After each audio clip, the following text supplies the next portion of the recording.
Car class 10th का 2022 का paper है जो आज हुआ था विज्ञान का, ठीक है ना, राजस्थान बोर्ड विज्ञान का पेपर। और इसका मैं सभी के आंसर बताऊंगा और सॉल्यूशन सारे दे रहा हूँ। पूरा दिन लगा मुझे बनाने में और मैंने ऑलरेडी कई शॉर्ट वीडियो भी अपलोड किए थे चैनल पर, जिनमें मैंने ऑनलाइन टेस्ट लेके या कुछ बीच में से क्वेश्चन, उनमें से कई क्वेश्चन आए, 2-3 पार्ट के ही मैंने करवाए थे। कुछ भी रिस्पॉन्स अच्छा नहीं मिला, इसलिए मैंने ज़्यादा नहीं बनाए, उसमें उनमें व्यूज़ नहीं थे। हालांकि जो मैंने प्रीवियस ईयर के क्वेश्चन पेपर अपलोड किए थे उन पर व्यूज़ थे, लेकिन वो सिर्फ क्वेश्चन थे। जहाँ मैंने पार्ट चैप्टर को एक्सप्लेन किया था, यानी बीच बीच में से क्वेश्चन बना के उठा के बनाए थे, उनमें से कई क्वेश्चन आए। तो आइए इसको स्टार्ट करते हैं। तो इसमें बात ध्यान रखनी होगी कि 17 से 23 तक इंटरनल विकल्प है। तो शुरू करते हैं। पहला क्वेश्चन है मल्टीपल चॉइस है। तो इसके अंदर पहला है मानव में हृदय तंत्र है जो किससे संबंधित है, तो इसका आंसर है देह परिसंचरण से संबंधित है। दूसरा क्वेश्चन है बिना समय गवाए करते हैं इनको सबको, कौन से यंत्र द्वारा रक्तदाब मापा जाता है, तो ये इसका आंसर होगा ए स्पाइगमोमेनोमीटर, ठीक है। अब आगे चलते हैं कि यह है थायराइड ग्रंथि को थायरोक्सिन हार्मोन बनाने के लिए क्या चाहिए, तो इसको चाहिए आयोडीन। चौथा क्वेश्चन है सभी अनैच्छिक क्रियाओं का नियंत्रण मस्तिष्क का कौन सा भाग करता है, तो मेडुला है। इसका आंसर हो जाएगा ए मेडुला। मेडुला मस्तिष्क की सभी अनैच्छिक क्रियाओं का नियंत्रण करता है। पांचवा है निम्न में से कौन से पदार्थ में क्रिस्टलन जल उपस्थित नहीं है। क्रिस्टलन जल यानी डॉट H2O फॉर्मूला के साथ लगेगा 2-4 कितने भी, तो इसमें सह यानी बेकिंग सोडा ऐसा है जिसमें क्रिस्टलन जल नहीं है। छठा क्वेश्चन है यहाँ पर दे रखी है कि दिए गए चित्रानुसार उपरोक्त अभिक्रिया में बनने वाली अक्स गैस कौन सी है, तो होगी हाइड्रोजन गैस H2। इसका ऑप्शन हो गया सही। अगला क्वेश्चन है कि एक तत्व है क्यू मुलायम है चाकू से काटा जा सकता है, ठंडे जल के साथ तेजी से क्रिया करता है, कौन है, तो वह के पोटेशियम। इसका ए ऑप्शन सही है ना, पोटेशियम इसका आंसर है, ठीक है। अब परावर्तन के लिए नियम लागू होते हैं, तो इसका आंसर होगा उपरोक्त है सभी। और पानी का अपवर्तनांक दे रखा था 1.33, पानी में प्रकाश की चाल क्या होगी, तो ये जो प्रकाश की चाल है 3 × 10⁸, इसके अंदर 1.33 का भाग दे देंगे तो 2.26 × 10⁸ मीटर पर सेकंड इसका आंसर आ जाएगा। अगला है विद्युत आवेश का असाई मात्रक कौन सा है, तो इसका ए सही है कूलाम। अगला क्वेश्चन है दिए गए परिपथ में ए और बी के बीच तुल्य प्रतिरोध ज्ञात करें, तो इसको ज्ञात करने के लिए क्या करेंगे, ये दो प्रतिरोध है इनको जोड़ लेंगे, 2 + 2 4, ठीक है। फिर ये भी 4 1/4 + 1/4, तो आंसर हो जाएगा 2 ओम, ठीक है। और 12वां क्वेश्चन है इसका पहले का विद्युत धारा उत्पन्न करने की युक्ति को क्या कहते हैं, तो विद्युत जनित्र, ठीक है। अब है निम्न रिक्त स्थानों की पूर्ति करें, तो स्रावित हार्मोन के समय और मात्रा को किस क्रियाविधि द्वारा नियंत्रित किया जाता है, पुनर्भरण। और संदेश संचारित करने के लिए तंत्रिका तंत्र विद्युत आवेग प्रयुक्त करता है। अगला है पारितंत्र में एक पोषी स्तर से दूसरे पोषी स्तर में ऊर्जा की हानि होती है। और टिहरी बांध है वो गंगा नदी पर है, ठीक है। और प्रतिबिंब दूरी तथा प्रतिबिंब दूरी का अनुपात लेंस का आवर्धन कहलाता है, यानी आवर्धन द्वारा व्यक्त किया जाता है। और ये एक विद्युत बल्बों के तंतुओं का निर्माण में टंगस्टन का उपयोग किया जाता है, टंगस्टन जिसका संकेत होता है W, ठीक है। अब है अति लघुरात्मक प्रश्न, इसको मैंने सोल्व किया है, आइए इसको एक एक करके देखते हैं। यह है अति लघुरात्मक प्रश्न तीसरे के अंदर। तो पहला प्रश्न है तंत्रिका ऊतक किसके संगठित जाल से बना होता है, तो तंत्रिका कोशिकाओं या न्यूरॉन के संगठित जाल से क्या बनता है, तंत्रिका ऊतक। और तीसरे में दूसरा क्वेश्चन है 1-1 नंबर के, ठीक है। कौन सी अंतःस्रावी ग्रंथि मानव शरीर की वृद्धि का नियमन करती है, तो इसका आंसर है पीयूष ग्रंथि, ठीक है। CFC का पूरा नाम क्लोरोफ्लोरोकार्बन। चौथा है मानव के कौन से अंग में कोलिफॉर्म नामक जीवाणु पाए जाते हैं, मानव की आंत में पाए जाते हैं। और पांचवा क्वेश्चन है पुनश्चक्रण क्या है, तो अनेक वस्तुएं जो प्रयोग के बाद यदि उन्हें नया रूप दे तो पुनः उपयोग में ले सकते हैं, इस प्रक्रिया को कहते हैं पुनश्चक्रण, जैसे ठोस कचरे से खाद का निर्माण करना। इसका छठा क्वेश्चन है तीसरे का संतरे में कौन सा अम्ल पाया जाता है, तो इसका आंसर होगा सिट्रिक अम्ल। और एक है अम्ल के जलीय विलयन द्वारा विद्युत के संचालन का नामक चित्र बने, तो ये चित्र होगा 6 वोल्ट की बैटरी होगी, यहाँ बल्ब लग गया स्विच, और ये यहाँ पर रबर का कोर्क है, यहाँ लोहे की 2 कील लगा दी, और इससे ऐसे करके, और इसमें क्या है कि तनुकृत अम्लीय विलयन है, आप इसका स्क्रीनशॉट ले लीजिए, ये चित्र होगा, ठीक है। और इसके बाद है स्वाद के आधार पर अम्ल और क्षार में अंतर लिखिए, तो अम्ल है स्वाद में खट्टे होते हैं, जबकि क्षार है वो स्वाद में कड़वे होते हैं। अगला क्वेश्चन है इसका कि दंत क्षय का कारण बताइए, तो मुंह का पीएच है वो 5.5 से कम हो जाए तो दंत क्षय होने लगता है, अर्थात मुंह में अम्लता बढ़ जाए तो पीएच क्या ना पीएच कम हो जाए, अम्लता बढ़ जाए तो दंत क्षय होने लगता है। अगला क्वेश्चन है विद्युत परिपथ में धारा नियंत्रक का क्या काम है, तो यह धारा के प्रवाह को कंट्रोल करता है। अगला क्वेश्चन है प्रत्यावर्ती धारा व दिश धारा में क्या अंतर है, तो प्रत्यावर्ती धारा समय के साथ दिशा बदलती है जबकि दिश धारा समय के साथ दिशा नहीं बदलती। ठीक है। अगला क्वेश्चन है किसी विद्युत धारावाही परिनालिका के अंदर चुंबकीय क्षेत्र किस प्रकार का होगा, तो ये एक समान होगा। अब है सेक्शन बी, ठीक है, 2 नंबर के, और इसकी शब्द सीमा है 50 शब्द। तो ये क्वेश्चन है जैव विकास में जीवाश्म की क्या भूमिका है, तो सबसे पहले देखेंगे जीवाश्म क्या है। जीवाश्म प्राचीन समय में पाए जाने वाले जीवों के सुरक्षित अंग या चट्टानों पर उनकी छाप होती है, और इनके अध्ययन से हमें यह पता चलता है कि भूतकाल में पृथ्वी पर किस प्रकार के जीव थे, यानी कि आज के करोड़ों साल पहले किस प्रकार के जीव थे, वे आज के जीवों से कितने समान है, यानी आज के जीवों में और उनमें क्या समानता है, या कितने भिन्न है या कितनी भिन्नता है। इन समानताओं विभिन्नताओं से दो जीवों के निकट संबंधियों को जाना जा सकता है, यानी कि दोनों कितने निकट है या फिर दोनों जीव एक दूसरे से कितने दूर है, ये भी जान सकते हैं। अर्थात कह सकते हैं जीवाश्मों से विकासीय संबंधों का पता चलता है, यानी किस तरह जीव में विकास हुआ, पहले क्या थे आज क्या है।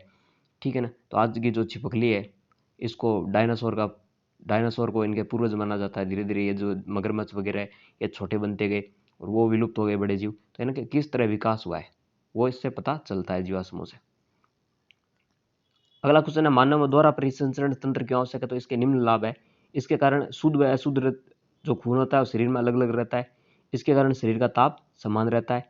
इसके कारण वृक्क निवाहिका तंत्र की आवश्यकता नहीं होती, और इसके कारण गिरवा दैहिक चाप में अधिक दाब बन जाता है और रक्त आसानी से शरीर में पंप किया जाता है। तो ये कुछ मानव के दोहरे परिसंचरण तंत्र के लाभ थे। अगला प्रश्न है कि मेंढक व छिपकली के समजात अंग का चित्र बनाए, तो मेंढक का कुछ इस तरह दिखेगा और छिपकली का कुछ इस तरह दिखेगा। ठीक है, और स्क्रीनशॉट ले लीजिए चाहिए तो। अगला है पारितंत्र में उत्पादक व उपभोक्ता किसे कहते हैं, समझाइए, इनको समझाना है, एक्सप्लेन भी करना है। जो क्वेश्चन में लिखा हुआ है उससे आंसर आपको देना है। तो उत्पादक वो होते हैं जो अपना भोजन स्वयं बनाने में सक्षम होते हैं, उन्हें उत्पादक कहते हैं। इनमें हरे पौधे आते हैं, इनकी पत्तियों में हरा वर्णक क्लोरोफिल पाया जाता है और ये प्रकाश संश्लेषण द्वारा अपना भोजन बना सकते हैं। उपभोक्ता जो जीव अपना भोजन स्वयं नहीं बनाते, अपना भोजन पौधे या दूसरे जंतुओं से प्राप्त करते हैं, उपभोक्ता कहलाते हैं। जैसे यहाँ पर उपभोक्ता 3 प्रकार के होते हैं, प्राथमिक, द्वितीयक और तृतीयक। आप एक शॉर्ट डायग्राम है, ये 2 ही नंबर का है, इसलिए शॉर्ट में इसे समझा सकते हैं कि पौधे उत्पादक हो गए, पौधों खाती है बकरी प्राथमिक उत्पादक, बकरी को खा सकता है कुत्ता, और कुत्ता जब मरता है उसको खाता है बाज, तो ये हो गया तृतीय उत्पादक। ठीक है, तृतीयक उपभोक्ता, ये 3 उपभोक्ता हो गए और पौधे हो गए उत्पादक, प्राथमिक उपभोक्ता, द्वितीयक और तृतीयक। ठीक है, और अगला क्वेश्चन है कि लोह धातु पर भाप की क्रिया का नामक चित्र बने। आप चित्र बना लीजिए, ये स्क्रीनशॉट ले सकते हैं, आपको ये चित्र इसमें बनाना था, भाप धातु पर भाप की क्रिया का। ठीक है, और अगला क्वेश्चन है लवण के विलयन की चालकता का चित्र बनाए, तो ये चित्र बनेगा बैटरी, बल्ब और स्विच जोड़ दो, ये बीकर है और ये ग्रेफाइट की छड़ और जांच वाला लवण का ये विलयन। ठीक है, और 10वां क्वेश्चन था मैग्नीशियम रिबन का वायु में दहन कर वाच ग्लास में इकट्ठा होने वाले उत्पाद के नाम सहित नामक के चित्र बने। तो उत्पाद क्या होता है, मैग्नीशियम ऑक्साइड है वो इकट्ठा होता है, और ये चित्र बन जाएगा पहले पार्ट से आया रासायनिक अभिक्रिया से। ठीक है,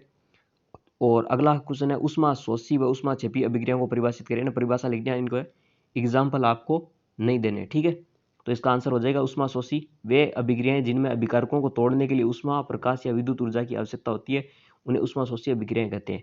जबकि उष्मा क्षेपी अभिक्रिया वो जाती है जिन अभिक्रियाओं में उत्पाद के निर्माण के साथ साथ उष्मा का उत्सर्जन भी होता है, तो वो क्या कहलाती है, उष्माक्षेपी अभिक्रिया। ठीक है, अगला क्वेश्चन है तन्यता को परिभाषित करिए, कौन सी धातु सर्वाधिक तन्य होती है।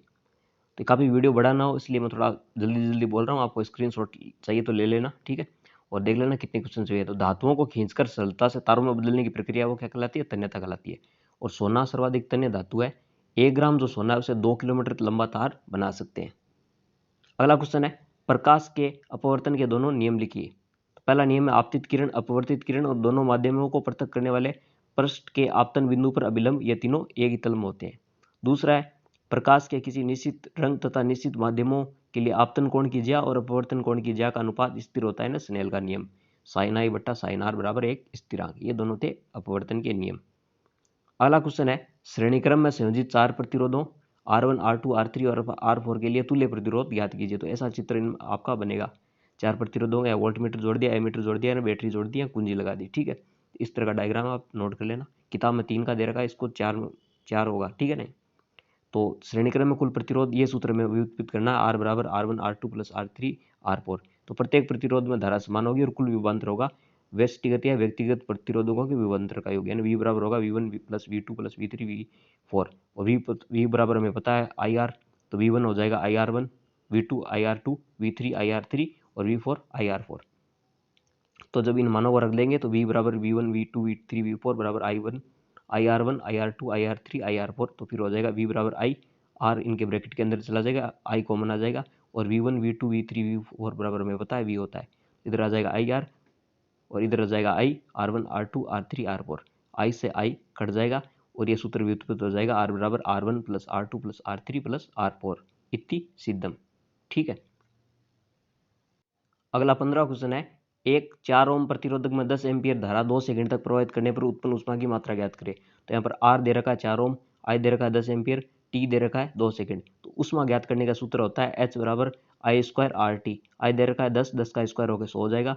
4 दे रखा है यहाँ पर क्या, R दे रखा है 4 और T दे रखा है 2 सेकंड। तो 100 से 100 गुणा 4 गुणा 2 करेंगे तो 800 जूल इसका आंसर आ जाएगा। ठीक है। और परिनालिका क्या है, 16 क्वेश्चन है। परिनालिका से विद्युत चुंबक कैसे उत्पन्न करते हैं। तो परिनालिका क्या होती है, पास पास लिपटे विद्युत रोधी तांबे के तार की बेलन की आकृति के अनेक फेरों वाली कुंडली परिनालिका कहलाती है। और इसका अगला है, परिनालिका से विद्युत चुंबक कैसे प्राप्त करते हैं। तो इसका आंसर होगा, परिनालिका के भीतर उत्पन्न प्रबल चुंबकीय क्षेत्र का उपयोग किसी चुंबकीय पदार्थ जैसे नरम लोहे को परिनालिका के भीतर रखकर चुंबक बनाने के लिए किया जाता है। इस प्रकार बने चुंबक को विद्युत चुंबक कहते हैं। ठीक है, तो इस तरह परिनालिका से बन गया विद्युत चुंबक। अब सेक्शन सी है, इनमें दीर्घ उत्तरीय प्रश्न है, 17 से 20 तक है, इंटरनल चॉइस भी है और शब्द सीमा है 100 से ज़्यादा इनकी शब्द सीमा नहीं होनी चाहिए। ठीक है। 17वां क्वेश्चन है आपके, प्रकाश संश्लेषण के दौरान होने वाली अब घटनाओं को समझाइए, या अथवा में गैसों के विनिमय के लिए मानव फुफ्फुस प्रणाली को समझाइए। तो प्रकाश संश्लेषण की बात करते हैं। वैसे इसमें 3 घटनाएं होती है, ये डायरेक्ट लिखेंगे, 100 शब्द सीमा नहीं होगी इसकी, आपके नंबर कट जाएंगे। 3 नंबर का है, आपको 2 या 1.5 नंबर मिलेंगे। इसकी शब्द सीमा भी पूरी होनी चाहिए। तो इसको टॉपिक को ऐसे स्टार्ट करना चाहिए, प्रकाश संश्लेषण वह प्रक्रिया है जिसमें सोपोषी बाहर से लिए गए पदार्थ को ऊर्जा संचित रूप में परिवर्तित कर देता है। ये पदार्थ कार्बन डाइऑक्साइड तथा जल के रूप में लिए जाते हैं, जो सूर्य के प्रकाश एवं क्लोरोफिल की उपस्थिति में कार्बोहाइड्रेट यानी स्टार्च रूप में परिवर्तित कर दिए जाते हैं। और प्रकाश संश्लेषण के विक्रिया का समीकरण यह होगा, 6CO2 प्लस 12H2 क्लोरोफिल और सूर्य का प्रकाश, C6H12O6 glucose plus 6O2 plus 6H2O। ठीक है। और अब कह सकते हैं कि वस्तुतः प्रकाश संश्लेषण में 3 घटनाएं होती है। ये एक्सप्लेन करनी थी, किताब में भी नहीं दे रखी है, आपकी एक्सप्लेनेशन डायरेक्ट दे रखी है। तो इस तरह मैंने टॉपिक को स्टार्ट किया है। तो पहली घटना होगी क्लोरोफिल द्वारा प्रकाश ऊर्जा को अवशोषित करना। दूसरा होगा प्रकाश ऊर्जा को रासायनिक ऊर्जा में रूपांतरित करना तथा जल अणुओं का हाइड्रोजन व ऑक्सीजन में अपघटन। और तीसरा होगा कार्बन डाइऑक्साइड का कार्बोहाइड्रेट में अपचयन। अब मानव फुफ्फुस प्रणाली है, इसको हम बात करेंगे अथवा में इसके। ठीक है। तो ये रही मानव फुफ्फुस प्रणाली, आपके बुक में भी दे रखी है कि फुफ्फुस के अंदर मार्ग के अंदर छोटी छोटी नलिकाओं में विभाजित हो जाती है और अंत में गुब्बारे जैसी रचना अलंकृत हो जाता है, जिसे कुपिका कहते हैं। कुपिका एक सतह उपलब्ध कराता है जिससे गैसों का विनिमय होता है। कुपिकाओं की भित्ति में रुधिर वाहिकाओं का विस्तरण जाल होता है। और जैसा कि हम प्रारंभिक वर्षों में देख चुके हैं, जब हम सांस लेते हैं तो हमारी पसलियां ऊपर उठती है और हमारा डायफ्राम चपटा हो जाता है। इसके कारण वक्षगुहिका बड़ी हो जाती है। इस कारण वायु फुफ्फुस के अंदर चूस ली जाती है और विस्तृत कुपिकाओं से भर जाती है। रुधिर शेष शरीर से कार्बन डाइऑक्साइड कुपिकाओं में छोड़ने के लिए जाता है। कुपिका रुधिर वाहिका या रुधिर कुपिका वायु से ऑक्सीजन लेकर शरीर की सभी कोशिकाओं तक पहुंचता है। और श्वास चक्र के समय जब वायु अंदर और बाहर होती है तो फुफ्फुस सदैव वायु का अवशिष्ट आयतन रखते हैं, जिससे ऑक्सीजन के अवशोषण तथा कार्बन डाइऑक्साइड के मोचन के लिए पर्याप्त समय मिल जाता है। तो ये इसकी क्रियाविधि थी, इसका डायग्राम नहीं बनाना। ठीक है। और 100 शब्द सीमा में लिखना था, तो ये इतना ही आएगा इसमें। और अगला है प्लेनेरिया का चित्र बनाइए। और ये रहा प्लेनेरिया का चित्र। और तथा विकासीय संबंधों में जीवाश्म का क्या महत्व है। तो इसका जो हमने प्रश्न 4 किया था वही उत्तर सेम रहेगा। यानी जीवाश्म जो पुराने जीवाश्म है उससे हमें जानकारी मिलती है कि उस टाइम के जीव कैसे थे और आज के जीव कैसे थे, क्या समान है आज के जीवों से या भिन्न है। इस तरह विकासीय संबंधों के बारे में हम जान सकते हैं, कितने समान है और आज के जीव और उस टाइम के जीव कितने एक दूसरे के पास है, नज़दीक है या कितने दूर है। तो ये चौथे का उत्तर आप वीडियो वापस ले जाकर देख लेना, ये उसका सेम होगा। ठीक है। अथवा में इसका क्वेश्चन था, मेंडल के एक विकल्पी जोड़े को आरेख द्वारा दर्शाइए। चूंकि ये 3 नंबर का है तो पहले एक विकल्पी क्या होता है, जब हम एक लक्षण को लेकर क्रॉस कराते हैं तो उसे कहते हैं मोनोहाइब्रिड क्रॉस, ठीक है, इसकी परिभाषा लिखनी थी। फिर होता है लंबा पौधा टी और बोना पौधा लेते हैं स्मॉल टी। तो जब इनका क्रॉस कराते हैं तो F1 पीढ़ी में टी, कैपिटल टी और स्मॉल टी है ना, सभी लंबे पौधे प्राप्त होते हैं। जब इनका स्वपरागण कराते हैं ना टी क्रॉस टी यानी बड़ा टी छोटा टी, तो 4 तरह के पौधे उत्पन्न होते हैं। 3 तो होते हैं लंबे टी है ना, इसमें दोनों बड़े टी होंगे, इसमें एक बड़ा टी एक छोटा टी, इसमें भी एक बड़ा एक छोटा टी, इसमें होंगे 2 छोटे टी। छोटे बोने पौधे होंगे उसका अनुपात होगा 1 और 3 पौधे होंगे लंबे, तो इसका ये हो गया फिनोटाइप 3:1। और इसका जीनोटाइप देखें तो होगा 1:2:1, जो आपकी किताब में देने रखा, ठीक है। जीनोटाइप है ना कि अंदर से कैसे है ना, टी 2 कैपिटल टी हो गए तो ये 1 हो गया, एक ही है टी कैपिटल टी, और स्मॉल टी भी 1 है, और बीच में 2 एक्स है तो 1:2:1 तो हो गया इनका जीनोटाइप। और वैसे देखें तो 3 लंबे है तो 3 लंबे है और 1 बोना 3:1 इसका फिनोटाइप हो गया है ना, बाहरी देखने से और आंतरिक देखने से कैसे होते हैं पौधे, आंतरिक लक्षण के आधार पर। 19वां क्वेश्चन है ऑक्सीकरण क्रियाविधि को उदाहरण सहित समझाइए, ऑक्सीकरण अभिक्रिया को उदाहरण सहित समझाइए। जब किसी पदार्थ से ऑक्सीजन का योग हो, है ना, अभिक्रिया, कोई पदार्थ से ऑक्सीजन जुड़े या हाइड्रोजन हट रहा हो, अर्थात पदार्थ में O2 की वृद्धि या हाइड्रोजन की कमी हो तो ऑक्सीकरण कहलाता है। जैसे 2 कॉपर प्लस O2 CuO का निर्माण, इस तरह C plus O2 carbon dioxide का निर्माण, या CuO प्लस H2 तो Cu प्लस H2O निर्माण, ये सब ऑक्सीकरण के उदाहरण है। इस अभिक्रिया को बैलेंस करना है, ठीक है। तो ये रिएक्शन थी NH3 plus CuO Cu N2 plus 4H2, तो यह NH3 हो जाएगा 2NH3 plus 3CuO 3Cu plus N2 plus 3H2O, ये बैलेंस हो गई। अगला था अपचयन अभिक्रिया को उदाहरण सहित समझाइए। तो अपचयन वो होता है जिसमें ऑक्सीजन तो हटती है या हाइड्रोजन जुड़ती है, जैसे ZnO का Zn में अपचयन, जिंक ऑक्साइड का जिंक में अपचयन हो रहा है इस अभिक्रिया में, ZnO plus C Zn plus CO। अब समीकरण को संतुलित कीजिए, इसमें क्या होगा, NOH2 हो जाएंगे 2NOH प्लस 2H2SO4, Na2SO4 उतने ही रहेंगे 2H2O बन जाएंगे, तो ये रिएक्शन यहाँ पर संतुलित हो गई, ठीक है। अगला क्वेश्चन है 20वां कि विद्युत मोटर का सिद्धांत क्या है, नामक चित्र से इसकी कार्यप्रणाली समझाइए। अतः फ्लेमिंग का वाम हाथ यानी उल्टे हाथ का नियम क्या है, किसी चुंबकीय क्षेत्र में रखे विद्युत धारावाही चालक का चित्र द्वारा समझाइए। तो ये विद्युत मोटर का सिद्धांत, ये आप स्क्रीनशॉट ले लीजिए, विद्युत मोटर का चित्र है और आपकी बुक में भी मिल जाएगा NCERT के अंदर, ठीक है। पेज 238 239 के अंदर ये दे रखा है, तो आप स्क्रीनशॉट लेना चाहे तो ले लीजिए, ठीक है। तो ये चित्र हो गया, नॉर्थ एंड साउथ पोल की 2 चुंबक होती है, और ये डायग्राम हो गया, और ये इसकी कार्यप्रणाली होगी, आप इसे किताब में देख सकते हैं, काफ़ी बड़ा है, ठीक है। और अब बात करें फ्लेमिंग का बाएं हाथ का नियम, तो ये फ्लेमिंग का बाएं हाथ का नियम, इसमें ये जो उंगली है ये चुंबकीय क्षेत्र की दिशा बताती है, ये उंगली विद्युत धारा की दिशा बताती है, और अंगूठा बल की दिशा बताएगा। यानी कि उल्टे हाथ को इस तरह रखें, लंबवत विचार किया और पाया कि चालक पर आरोपित बल की दिशा के लंबवत होती है। इन तीनों दिशाओं में व्याख्या सरल नियम जिसे फ्लेमिंग का बाएं हाथ का नियम करते हैं द्वारा की जाती है। इस नियम के अनुसार अपने बाएं हाथ की तर्जनी मध्यमा अंगूठी को इस प्रकार फैलाई कि एक दूसरे के लंबवत हो। यदि तर्जनी चुंबकीय क्षेत्र की दिशा और मध्यमा चालक में प्रभावित विद्युत धारा की दिशा संकेत देती है, तो अंगूठा चालक की गति की दिशा अथवा चालक पर आरोपित बल की दिशा को व्यक्त करेगा। इसी तरह इसमें एक प्रश्न और दे रखा था आपके कि किसी चुंबकीय क्षेत्र में रखे विद्युत धारावाही चालक का चित्र द्वारा उत्पन्न बल को समझाइए। तो ये रहा इसका आंसर, ये भी आपका 13.3 में मिल जाएगा, ठीक है ना। तो आपको एक क्रियाकलाप दिया गया है, एक क्रियाकलाप कराना है, और ये आपको ये क्रियाकलाप करने के बाद ये डायग्राम बनाना था साथ में, और इस क्रियाकलाप का क्या निष्कर्ष आता है। उपरोक्त क्रियाकलाप में छड़ के विस्थापन समय संकेत मिलता है कि चुंबकीय क्षेत्र में रखे एल्यूमिनियम की विद्युत, है ना, आप इसका स्क्रीनशॉट ले लीजिए, और किताब में मिल जाएंगे वैसे तो, इसका भी आप स्क्रीनशॉट ले सकते हैं, ठीक है। ले लीजिए वीडियो पॉज करके स्क्रीनशॉट अगर लेना चाहे तो, वरना किताब में 10th की बोर्ड किताब में ये NCERT में दे रखे हैं, ठीक है। और फिर था सेक्शन D, जिसकी 250 सिवा में उत्तर लिखना था, ठीक है, 4 नंबर के थे, इंटरनल चॉइस भी थी। तो पहला है कि प्रतिवर्ती क्रिया का, प्रतिवर्ती हो गया, प्रतिवर्ती क्रिया का एक उदाहरण बताइए। तो आंखों पर तेज रोशनी पड़ने पर आंखों की पुतली का छोटा होना प्रतिवर्ती क्रिया का एक उदाहरण है। इसके अलावा जंतुओं में, प्रश्न था जंतुओं में प्रतिवर्ती चाप क्यों विकसित हुआ, ठीक है। और तीसरा था प्रतिवर्ती क्रिया का नामांकित चित्र बनाइए। तो जंतुओं में प्रतिवर्ती, जिन जंतुओं में सोचने के लिए आवश्यक जटिल जाल यानी न्यूरॉन अनुपस्थित या अल्प विकसित होते हैं वो धीमे प्रक्रम से सोचते हैं ना, उनमें प्रतिवर्ती क्रिया होती है तो उनमें रिस्पॉन्स काफी धीमा होता है।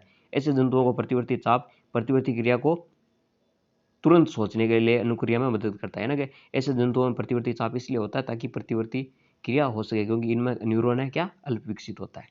इसके अलावा था प्रतिवर्ती चाप का चित्र बनाए, ये भी देखेंगे। और अंडाशय द्वारा स्रावित हार्मोन का नाम एस्ट्रोजन। किन्हीं दो अंतःस्रावी ग्रंथियों का कार्य, जैसे एक तो हो जाएगी अधिवृक्क, हृदय की धड़कन का नियंत्रण, ये कौन सा हार्मोन स्रावित करती है, एड्रेनलिन, जो ये कार्य करता है। अग्नाशय इंसुलिन हार्मोन स्रावित करता है, और ये रक्त में शर्करा की मात्रा का नियंत्रण करती है। ठीक है, और ये हमें चित्र देखना था, 1 मिनट। तो आपकी प्रतिवर्ती क्रिया का चित्र ये रहा। ठीक है, तो ये चित्र है जब ग्राही या उष्मा को हम छूते हैं तो इस प्रकार की क्रिया होती है, और ये चित्र आपकी बुक में दे रखा है, आप देख लेना डिटेल में वहाँ से। ठीक है, तो ये डायग्राम है, और यहाँ पर ये प्रतिवर्ती क्रिया चाप क्यों होता है ये भी इसमें लिखा है, क्योंकि न्यूरॉन अल्प विकसित होते हैं इसलिए प्रतिवर्ती चाप की आवश्यकता पड़ती है। ठीक है, और अब इसमें था अंडाशय द्वारा स्रावित हार्मोन, ये बता दिया हमने, एस्ट्रोजन होता है। दो ग्रंथियाँ और उनके कार्य, जैसे अधिवृक्क है हृदय की धड़कन का कंट्रोल करती है, अग्नाशय रक्त में शर्करा का ये कंट्रोल करता है, क्योंकि ये और ये कौन सा हार्मोन स्रावित करता है अग्नाशय, इंसुलिन, जिससे ये काम होता है। और अधिवृक्क है वो एड्रेनलिन हार्मोन स्रावित करती है, जो कि हृदय की धड़कन को कंट्रोल करता है। 22वां क्वेश्चन था आपके कि इनको सुमेलित करना था, तो सुमेलित करके बता देता हूँ। जिप्सम का सूत्र था CaSO4.H2O 2H2O। विरंजक चूर्ण का सूत्र था CaOCl2। ये भी मॉडल पेपर था 2022 का बोर्ड का, उसमें भी आया था विरंजक, क्वेश्चन रिपीट हुए हैं। बेकिंग सोडा का सूत्र था NaCO3, और प्लास्टर ऑफ पेरिस का सूत्र था CaSO4.12H2O। अभी मैंने 8-10 मिनट का वीडियो बना रखा है 2-3 दिन पहले, अम्ल क्षार लवण का, कक्षा 10 के मोस्ट इंपॉर्टेंट क्वेश्चन। इसमें ये चारों है, मैंने बताए थे इनके ना इनका ना सूत्र लिखा है, तो पर्सन एकदम वैसा का वैसा छपा है जो मैंने बताया था। आपने वो वीडियो देखा नहीं, उस पर व्यूज कुछ भी नहीं है, देखा भी नहीं, 1-2 ने छोड़ के। ठीक है, और इसका दूसरा था कि जब साधारण नमक के जलीय विलयन में विद्युत धारा प्रवाहित करते तो सोडियम हाइड्रोक्साइड के साथ दो गैसें एक्स व वाई बनती है। एक्स फटफट की ध्वनि के साथ जलती है तथा वाई कीटाणु मुक्त करने के लिए प्रयुक्त की जाती है। एक्स और वाई के नाम लिखो। तो इसमें रासायनिक समीकरण नहीं लिखनी थी, लेकिन मैं लिख दूँ, ये होगी क्लोर सार प्रक्रिया है, वो होगी। तो 2NaCl प्लस H2O की रिएक्शन 2NOS बनेगा, और एक्स थी वो हाइड्रोजन थी, ठीक है ना, और वाई इसमें थी Cl2 या क्लोरीन। ठीक है, तो एक्स कौन थी, हाइड्रोजन, और Cl2 यानी जीवाणुओं को शुद्धिकरण में प्रयोग हुई, और ये फटफट के साथ जलती है। अथवा में इसका क्वेश्चन था कि निम्न पदार्थों में H आयन की सांद्रता के घटते क्रम में लिखिए। तो नींबू था, इसका पीएच दे रखा था, टेबल बना रखी थी ऐसे, इधर तो पदार्थ दे रखे थे, इधर पीएच दे रखा। आंसर में मैंने 7 लिखे। नींबू का पीएच था 2.2, सिरका 3.76 पीएच, जठर रस का 1.2 और टमाटर रस का 4.4। तो हमें एक बात याद रखनी है कि जितनी कम पीएच होगी उतनी अधिक हाइड्रोजन सांद्रता होगी। ठीक है ना, इसमें यह सम्मत था। तो जठर रस सबसे कम पीएच है इसकी, जठर रस की कितनी 1.2 है ना, इसकी हाइड्रोजन सांद्रता सबसे ज्यादा। उसके बाद नींबू के रस की पीएच कितनी है, यहाँ पर 2.2 है, यानी 1.2 से ज्यादा है, तो फिर आएगा नींबू रस। और उससे कम हाइड्रोजन सांद्रता होगी सिरका की। और टमाटर 4.4, यानी ज्यादा पीएच है, अतः इसकी हाइड्रोजन सांद्रता कम होगी। इसका क्रम यह रहेगा, जठर रस ज्यादा, उससे कम नींबू की रस की, उसके कम सिरका की, और सबसे कम टमाटर रस की। ठीक है, 1 मिनट। अब एक क्वेश्चन था दूसरा इसी में, जब एक सोडियम यौगिक अक्ष की तनुअशील से क्रिया कराते हैं तो लवण जल और एक गैस वायु प्राप्त होती है। यौगिक अक्ष है वो पावरोटी को मुलायम बनाता है, और वाई है वो चूने के पानी को दूध दिया कर देती है। एक्स और वाई के नाम बताने थे, तो एक्स तो होगा इसमें NaCO3 बेकिंग सोडा, और वाई होगी कार्बन डाइऑक्साइड CO2। ठीक है, और इसमें थोड़ा सा डाउट है एक्स को लेकर, मैं वापस कवर कर दूंगा। ठीक है ना, बेकिंग सोडा का मेरे हिसाब से, लेकिन वाई सही है, तो इसको मैं कमेंट बॉक्स में बता दूंगा ये सही है गलत है। ठीक है, तो इसमें थोड़ा सा भी डाउट है। और 23वां क्वेश्चन था, अवतल दर्पण के मुख्य फोकस की परिभाषा लिखो। तो मुख्य अक्ष के समानांतर आने वाली प्रकाश की किरणें अवतल दर्पण से परावर्तन के बाद जिस बिंदु पर अभिसारित होती है उसे अवतल दर्पण का मुख्य फोकस कहते हैं। और अगला क्वेश्चन था, एक 4 सेमी साइज का एक बिंब किसी 12 सेमी फोकस दूरी के अवतल दर्पण से 18 सेमी दूरी पर रखा है। दर्पण से कितनी दूरी पर किसी पर्दे को रखा जाए कि इस पर प्रतिबिंब प्राप्त हो, प्रतिबिंब की प्रकृति व साइज बताइए। इसके अलावा एक था कि अवतल दर्पण के सामने मुख्य फोकस F तथा वक्रता केंद्र C के बीच स्थित बिंब की प्रकृति दिखाने के लिए किरण आरेख बनाइए। तो ये देखते हैं 4 सेमी वाला। ठीक है, तो इसमें हाइट दे रखी है 4 सेमी, और U दे रखा है -18, और F दे रखा है -12 सेमी, यानी अवतल दर्पण के लिए माइनस चिन्ह प्रयुक्त होता है। और V नहीं दे रखा और एच भी हाइट भी नहीं दे रखी, तो इसमें दर्पण सूत्र होगा 1/v प्लस 1/u बराबर 1/f। इनमें मान रख लेंगे। 1/v दे नहीं रखा, 1/18 हो जाएगा ये, और 1/-12 1/-18। तो इनको जब सोल्व करेंगे 1/v के बराबर -1/12 प्लस 1/18, तो इनका लघुत्तम लेके करेंगे तो 36 लघुत्तम आएगा, -3 ऊपर प्लस 2 इनके, तो ये -1/36 हो जाएगा। तो m इनका हो जाएगा -v/u, और -v क्या है, 1/-v है 1/36, और -v हो जाएगा सिर्फ 36, तो -36/18, तो m इनका आ जाएगा -2।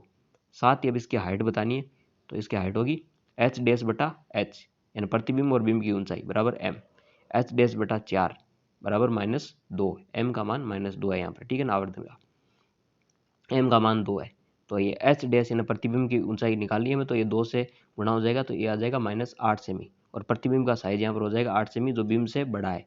4 था प्रतिबिंब, बिंब तो 4 था, ये 8 है, तो ये बड़ा है। दूसरा प्रकृति, इसकी प्रकृति बतानी थी, चूंकि v यहाँ ऋणात्मक है, अतः प्रतिबिंब वास्तविक व उल्टा बनेगा, ठीक है।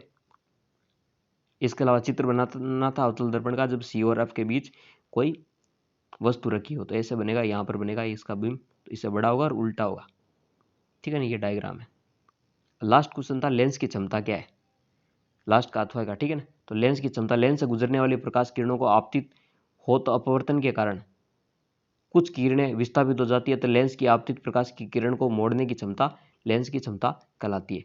अगला क्वेश्चन था इसी के अंदर, यानी एक साथ लिखे हुए थे, एक क्वेश्चन में बहुत सारे क्वेश्चन लिखे हुए थे, अथवा में चल रहा है तीसरा क्वेश्चन, कि एक डॉक्टर 2+d क्षमता का संशोधक लेंस निर्धारित करता है, लेंस की फोकस दूरी ज्ञात करो, ये किस प्रकार का लेंस है, यह भी आपको बताना है। तो लेंस क्षमता होती है P बराबर 1/f फोकस दूरी, ठीक है ना। तो +2 दे रखा है, 1/f, यानी f हमें ज्ञात करना है, f बराबर हो जाएगा 1/2, ठीक है ना। ये 2 इधर जाएगा, f इधर, तो ये आ जाएगी 0.5 मीटर, यानी फोकस दूरी आ जाएगी 0.5 मीटर या 50 सेमी, ठीक है। और जब फोकस दूरी धनात्मक होती है तो ये लेंस किस प्रकार का, उत्तल लेंस। तो फोकस दूरी हमने निकाली 50 सेमी, और ये लेंस होगा उत्तल लेंस। और लास्ट इसका था तीसरे का, उसी का तीसरा वाक्य, एक अवतल लेंस द्वारा प्रतिबिंब बनने के लिए कोई एक चित्र बनाओ। अवतल लेंस से कोई प्रतिबिंब बनाना है और कोई भी एक डायग्राम बनाओ, तो अवतल लेंस से बनाने का ये रहा आपके पास डायग्राम, ठीक है। आप बुक में देख लेना, इसका स्क्रीनशॉट ले सकते हैं।